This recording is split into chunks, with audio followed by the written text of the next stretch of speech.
Louisiana Free Patriot here once again. Well, truckers are making headway out in Canada. And now the Canadian government, Mr. Trudeau Pansy Pants, has declared a little act or whatever to give more government aid to hinder the truckers, to arrest them and disperse them, along with freezing all of their funds that were donated to them. That's lovely.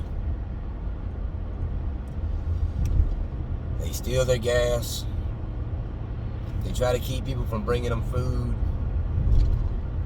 But statistically, it's been a peaceful protest. There's been no violent acts. There's, in fact, from reports I've seen, crime has gone down in the areas where the truckers are at.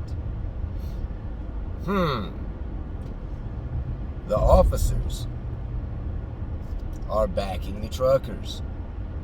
The police officers, they do not want to enforce any of these regulations, laws, and orders that the government is placing against the truckers. So it puts them in a bad spot. They have to choose to follow their heart and conviction or put food on the table. But what does the government do if all the officers say, we're not doing it, and they just turn their backs and go home and sit there and side with the truckers publicly? You take the government's power away from them. Then the government would be forced to send in the military. And by doing such would cause a revolution, because the people would not go easily. They've come too far already. This has gotten out the hands of those who originally designed this. It is far beyond them. Because if you look in one of my earlier videos, I got intel that I shared where George Soros is one of the benefactors of it. He's got his people who got it started and put together, along with a few other people. They probably wanted to set this up to be like the Canadian January 6th. But they didn't expect it would get this big, with this much momentum and this much power. So God bless every one of them truckers and every one of the supporters that have backed them. Stand strong with them. Continue giving your support. On the Ukraine, it has come out across the wire. Even CNN and everybody else is putting it out there now that they're expecting the attack and invasion on the Ukraine to come Wednesday. People are saying, why would they put that information out there like this? It's not feasible. It's not smart. It's not something they would do. What I think my mind on that is, and it's more plausible, in communications between the presidents, between the different nations, Putin has put out that he gave a deadline, that he wanted a hard statement that Ukraine would not be allowed into NATO. And if that demand is not met by this time, we will take decisive action.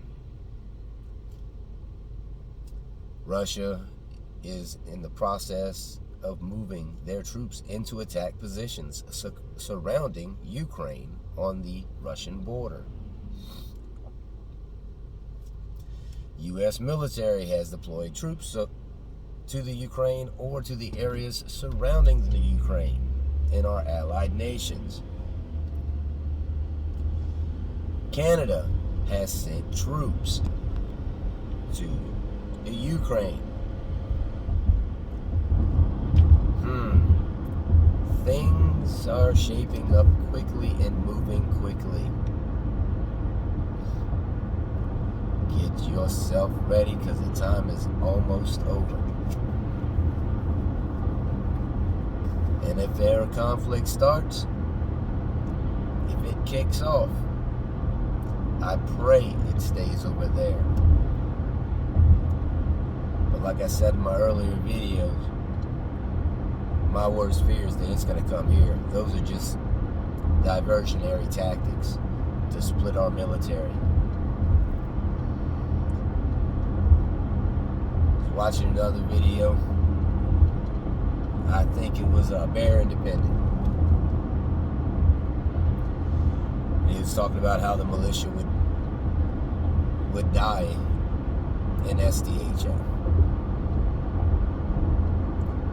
Because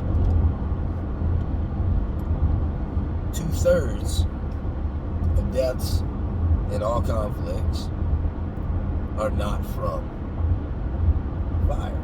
They're not from bullets or explosions. They're from starvation, dehydration, exertion, and infection.